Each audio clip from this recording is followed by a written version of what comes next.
ಕುರುಡಪ್ಪುದರಿಯೇ ನೀವು ಬಾಳ್ವೆಯೋ ಕುರುಡಪ್ಪುದರಿಯೇ ನೀವು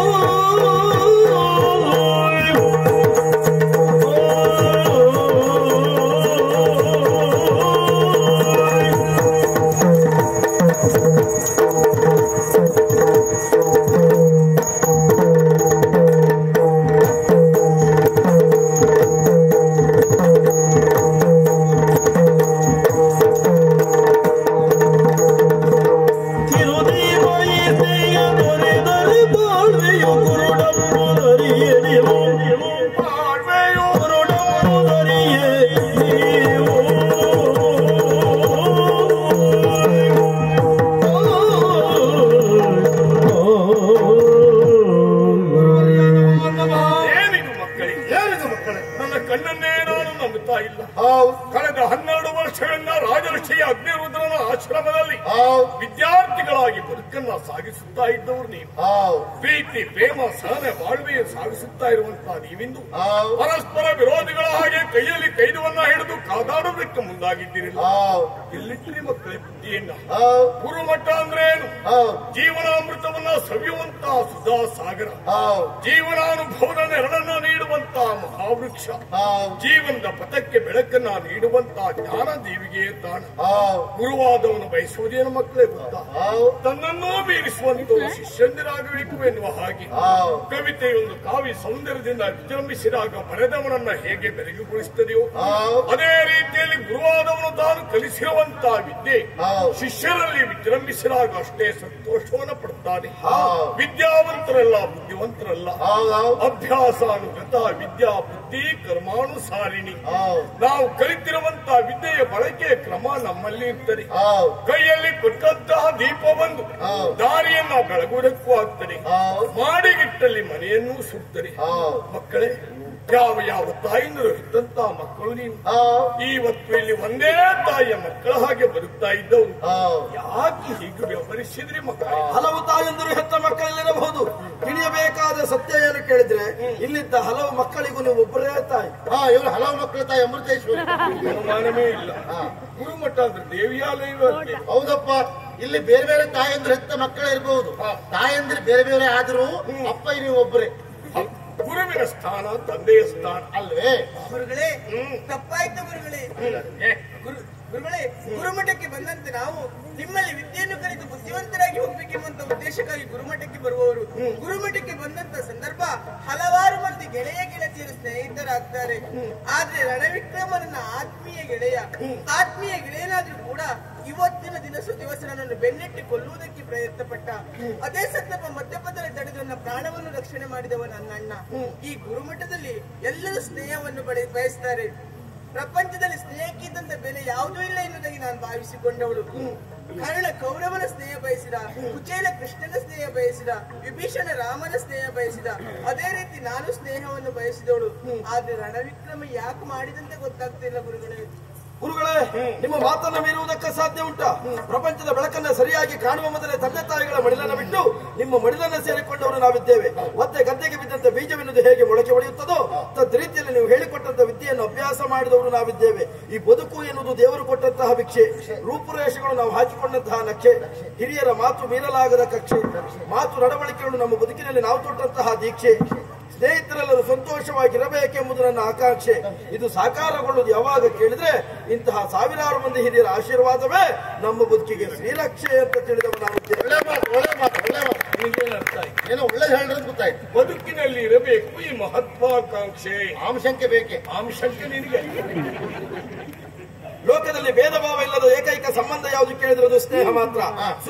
ಸುಗಂಧವೋ ದುರ್ಗಂಧವೋ ಹೊತ್ತು ತೊರುವುದಿಲ್ಲವೇ ಗಾಳಿ, ಮಲೆನಾಡು ಮರಳುಗಾಡು ಬೀರುವುದಿಲ್ಲವೇ ಸೂರ್ಯಕಿರಣ, ಬಡವನೋ ಬಲ್ಲಿದನೋ ಸುಡುವುದಿಲ್ಲವೇ ಬೆಂಕಿ, ಪಾಪಾತ್ಮನೋ ಪುಣ್ಯಾತ್ಮನೋ ಹೊತ್ತು ನಿಂತಲ್ಲವೇ ಭೂಮಿ, ಬಡವನೋ ಬಲ್ಲಿದನೋ ಪಾಪಾತ್ಮನೋ ಪುಣ್ಯಾತ್ಮನೋ ಒಳ್ಳೆ ಬಟ್ಟೆ ಹಾಕಿದ್ದಾನೋ ಕೆಟ್ಟ ಬಟ್ಟೆ ಹಾಕಿದ್ದಾನೋ, ಯಾವ ಊರಿನವನು, ಯಾವ ದೇಶದವನು, ಯಾವ ಗ್ರಾಮದವನು, ಯಾವ ಮತದವನು, ಯಾವ ಧರ್ಮದವನು, ಯಾವ ಜಾತಿಯವನು, ಯಾವ ಪಕ್ಷದವನು, ಯಾವುದನ್ನು ನೋಡದೆ ಮಾಡುವ ಏಕೈಕ ಸಂಬಂಧ ಯಾವುದು ಕೇಳಿದ್ರೆ ಅದು ಸ್ನೇಹ ಸಂಬಂಧ ಅಂತ ಹೇಳಿ. ಲೋಕದಲ್ಲಿ ಶಾಶ್ವತವಾದದ್ದು ಸ್ನೇಹವೇ. ತಂದೆ ಮಕ್ಕಳ ನಡುವೆ ಇರುವುದು ಸ್ನೇಹ, ತಾಯಿ ಮಕ್ಕಳ ನಡುವೆ ಇರುವುದು ಸ್ನೇಹ, ಗುರು ಶಿಷ್ಯರ ನಡುವೆ ಇರುವುದು ಸ್ನೇಹ, ಅಣ್ಣ ತಮ್ಮಂದಿರ ಮಧ್ಯೆ ಇರುವುದು ಸ್ನೇಹ, ಅಕ್ಕ ತಂಗಿಯಂದಿರ ಮಧ್ಯೆ ಇರುವುದು ಸ್ನೇಹ, ಗಂಡ ಹೆಂಡತಿಯ ಮಧ್ಯೆ ಇರುವುದು ಸ್ನೇಹ, ಗೆಳತಿ ಗೆಳೆಯರ ಮಧ್ಯೆ ಇರುವುದು ಸ್ನೇಹ, ಗೆಳೆಯ ಗೆಳತಿಯರ ಮಧ್ಯೆ ಇರುವುದು ಸ್ನೇಹ, ರೋಗಿ ವೈದ್ಯರ ಮಧ್ಯೆ ಇರುವುದು ಹಣ. ಅದೇನು ಗೊತ್ತಾಯ್ತು? ಅಲ್ಲ, ಹಣ ಕೊಟ್ಟರೆ ಮಾತ್ರ ಸ್ನೇಹ, ಇಲ್ಲದಿಲ್ಲ. ನಮ್ಮಲ್ಲಿ ಅಂತಲ್ಲ, ವಯಸ್ಸಾದ ಹಿರಿಯರಲ್ಲಿ ಹೋಗಿ ಒಂದು ಪ್ರಶ್ನೆಯನ್ನು ಕೇಳಿ, ನಿಮ್ಮ ಜೀವನದಲ್ಲಿ ಮರೆಯಲಾಗದ ದಿನ ಯಾವುದು ಕೇಳಿ. ಮದುವೆಯಾದ ದಿನ ಅಲ್ಲ, ನಂಗೆ ಗೊತ್ತಿಲ್ಲ. ಪ್ರಥಮ ರಾತ್ರಿ ಅಲ್ಲ, ನಂಗೆ ಗೊತ್ತಿಲ್ಲ. ಇದನ್ನೆಲ್ಲ ಹೌದು ಹೌದು ಹೇಳ್ತಿ, ಇದು ಗೊತ್ತಿಲ್ಲ. ನಂಗದೆರಡು ಆಗಿಲ್ಲ, ಗೊತ್ತಿಲ್ಲ. ಹೀಗೆ ನಿಮಗೆ ಮದುವೆ ಆಗಿದೆ ಗುರುಗಳೇ? ಇಲ್ವೋ? ಪ್ರಥಮ ರಾತ್ರಿ ಆಗಿದೆಲ್ಲ, ಅನುಭವ ಅನುಭವದಲ್ಲ ಆಗಿದೆ. ತಿಳುವಳಿಕೆ ಹೋಗಿ ಕೇಳಿದ್ರೆ ಎಷ್ಟು ಚಂದವಾಗಿ ಉತ್ತರಿಸ್ತಾರೆ ಗೊತ್ತಾ? ಸವಿ ಸವಿ ನೆನಪು, ಸಾವಿರ ನೆನಪು, ಸಾವಿರ ಕಾಲಕ್ಕೂ ಅಳಿಯದೆ ಉಳಿಯುವ ನೆನಪು ಯಾವುದು ಕೇಳಿದ್ರೆ, ನಾವೆಲ್ಲರೂ ನಮ್ಮ ಬಾಲ್ಯದ ಗೆಳೆಯರೊಂದಿಗೆ ಕಳೆದ ಆ ಬಾಲ್ಯದ ದಿನವನ್ನು ಮರೆಯುವುದಕ್ಕೆ ಸಾಧ್ಯ ಉಂಟಾ?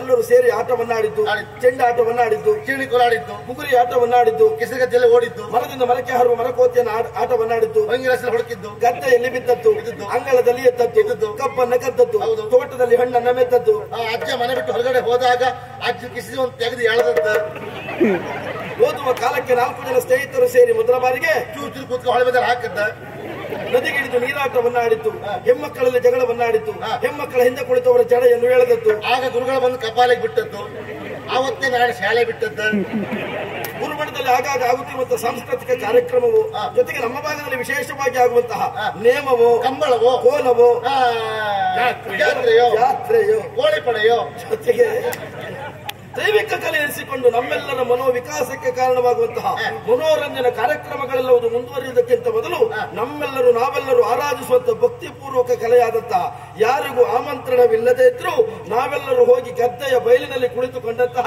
ಯಕ್ಷಗಾನ ಕಾರ್ಯಕ್ರಮ ಯಾರಾದ್ರೂ ಬರಲಿಕ್ಕೆ ಸಾಧ್ಯವೇ ಇಲ್ಲ. ನಿಜವಾಗಿ ವಿಷಯ ಹೌದೌದು. ಯಾರು ಕರೆಯದೇ ಇದ್ರು ಬರೀ ಶಬ್ದವನ್ನೇ ಕೇಳಿ ಬಂದು ನೋಡುವ ಕಲೆ ಯಾವುದು ಕೇಳಿದ್ರೆ ನೀವು ಹೇಳಿದ ಕಲೆ ಯಾವ ಶಬ್ದವಾದೋ? ಹಾಲಾಡಿ ಕರ್ತೋಕ ಶಬ್ದ. ಸ್ನೇಹದ ಬಗ್ಗೆ ನೀನು ಎಷ್ಟು ಹೊತ್ತು ಮಾತಾಡಿದ್ಯಾ ಮುಖ್ಯ ಅಲ್ಲ. ಬದುಕಿನಲ್ಲಿ ಎಷ್ಟರ ಮಟ್ಟಿಗೆ ಅನುಷ್ಠಾನದಲ್ಲಿ ಇರಿಸಿಕೊಂಡಿದ್ಯಾ ಅನ್ನೋದು ಮುಖ್ಯ. ಅದು ಮುಖ್ಯ. ಬದುಕಿನಲ್ಲಿ ಬಾಲ್ಯದಲ್ಲಿ ನಡೆದಂತಹ ಘಟನೆ ಬಾಲಿಶ ಹುಡುಗಾಟಿಕೆ ಅಂತ ಆಗ್ತದೆ. ನೀವೀಗ ಬಾಲ್ಯವನ್ನ ಉತ್ತರಿಸಿ ಯೌವನಕ್ಕೆ ಕಾಲಿರಿಸಿದ್ದೀರಿ. ನೀವು 3 ಜನ ಈಗ ಯವನರಾಗಿದ್ದೀರಿ. ಅವನ ನೀನು ಯೌವನ ಬುದ್ಧಿ ಹೇಗಿರ್ಬೇಕು? ಪಕ್ವವಾಗಿರ್ಬೇಕು. ಎಲ್ಲರ ಬುದ್ಧಿ ಗುರುಗಳ ಬುದ್ಧಿ ಆಗಿರ್ಬೇಕು, ಪಕ್ಕ ಆಗಿರ್ಬೇಕು. ನಮಸ್ಕಾರ, ನಾನು ಹೋಗ್ತೇನೆ.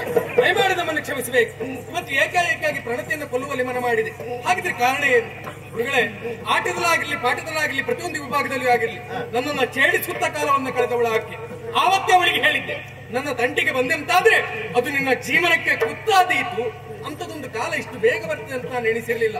ಸ್ನೇಹದ ಬಗ್ಗೆ ಆಗಿ ಇವರೆಲ್ಲ ಆಡಿದ್ರು ಗುರುಗಳೇ. ತಿಳಿಯದೆ ಹೋದವನೇನು ನಾನಲ್ಲ, ಎಲ್ಲವನ್ನು ಅನುಭವಿಸಿದವನೇ ನಾನು. ನೋಯುವ ನೋವಿನ ಮನಸ್ಸಿಗೆ ಬಲವನ್ನು ನೀಡುವುದು ಗೆಳೆತನ ಅಂತ ಹೇಳಿದ್ರು. ಕತ್ತಲೆಯಲ್ಲಿ ಕರಗಿ ಹೋಗುವಂತ ಕನಸುಗಳಿಗೆ ಬೆಳಕಾಗಿ ನಿಲ್ಲುವುದು ಗೆಳೆತನ ಅಂತ ಹೇಳಿದ್ರು. ಅದಲ್ಲದೆ ಇದ್ರೆ ನನ್ನ ಜೀವನದಲ್ಲಿ ಏನಿತ್ತು ಗುರುಗಳೇ? ತಿಪ್ಪೆಯಲ್ಲಿ ಬಿದ್ದಂತ ನನ್ನನ್ನು ಯಾರು ಪ್ರೀತಿ, ಮಮತೆ, ಕರುಣೆ, ವಾತ್ಸಲ್ಯದಿಂದ ನೋಡಿದವರಿಲ್ಲ. ಪ್ರತಿಯೊಬ್ಬರು ತುಚ್ಛೀಕಾರ ಭಾವದಲ್ಲಿ ನನ್ನನ್ನು ಕಂಡವರು. ಭೂಮಿಯ ಭಾರಕ್ಕೆ ಹುಟ್ಟಿದವ ಎನ್ನುವ ಹಾಗೆ. ಗುರುಗಳೇ, ಈ ಪ್ರಪಂಚದಲ್ಲಿ ಕುಂಟನಾಗಿರ್ಲಿ, ಕುರುಡನಾಗಿರ್ಲಿ, ಹೆಳವನಾಗಿರ್ಲಿ, ದರಿದ್ರನೇ ಆಗಿರ್ಲಿ, ಅನಾಥನಾಗಿ ಹುಟ್ಟುವುದು ಯಾರಿಗೂ ಬೇಡ ಗುರುಗಳೇ. ಅಂತದೊಂದು ಅನಾಥ ಪ್ರಜ್ಞೆ ಹೋಗಲಾಡಿಸಿಕೊಂಡದ್ದು ಯಾವಾಗ? ನೀವಲ್ಲಿವರೆಗಾಗಿ ಬಂದಾಗ ನನ್ನನ್ನು ಕರೆತಂದ್ರಿ. ಈ ಗುರುಕುಲದಲ್ಲಿ ಏನೇನು ಬೇಕೆನ್ನುವುದನ್ನು ನಾನು ಕೇಳುವುದರ ಮೊದಲಾಗಿ ಒದಗಿಸಿಕೊಟ್ಟವರು ನೀವಿದ್ದೀರಿ. ಗುರುಗಳೇ, ನನ್ನ ಜೀವನದಲ್ಲಿ ಒಂದು ಸ್ಥಾನವೋ ಮಾನವ ಸಿಕ್ಕಿದ್ರೆ ಅದು ಈ ಸ್ಥಳದಲ್ಲಿ. ನನ್ನ ಜೀವದ ಕೊನೆಯ ಉಸಿರಿರುವ ತನಕ ಈ ಸ್ಥಳವನ್ನು ನಾನು ಯಾವತ್ತಿಗೂ ಮರೆಯುವುದಿಲ್ಲ. ಮರಿಬಾರದು. ನೀವೇನು ಈ ಸಂಸ್ಥೆಯನ್ನ ಎಷ್ಟು ವರ್ಷ ನಡೆಸ್ತೀರಿ? ಏನು ಅನುಮಾನ ನಿನಗೆ? ಇನ್ನೊಬ್ಬ ಕಾಯಂ ಇದ್ದಂತ ಅನುಮಾನ ಪಡುವುದೇ ಬೇಡ. ಹೋದಲ್ಲಿ ಬಂದಲ್ಲಿ ಪ್ರತಿ ವರ್ಷ ಇದೇ ರೀತಿ ಪ್ರೋತ್ಸಾಹ ಇದ್ರೆ ಅನವರತವೂ ಮುಂದುವರಿಯುತ್ತದೆ. ಖಂಡಿತ ವರ್ಷಕ್ಕೊಮ್ಮೆ ಆದ್ರೂ ಪ್ರಯತ್ನ ಪಟ್ಟು ಸಹಕಾರ ಕೊಡ್ತೇವೆ ಅಂತ ಹೇಳ್ತಾ ಇದ್ದಾರೆ.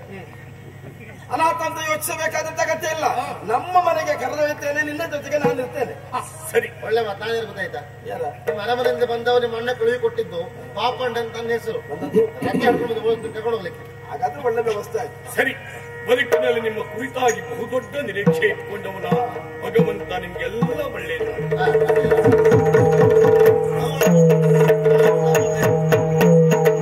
ಅನುಗಾಲವಿರಲಿ ಈ ಸ್ನೇಹ, ಕೊನೆವರೆಗೂ ಇರಲಿ ಈ ಪ್ರೇಮ ಅನುಗಾಲವಿರಲಿ ಸ್ನೇಹ ಕೊನೆವರೆಗೂ ಇರಲಿ ಪ್ರೇಮ ನಾನೇ ನೀನು ಎಂಬ ನೀನೇ ನಾನು ಎಂಬ ಕೋಡಿಯೇರಿ ಸಾಗರೆಂಬ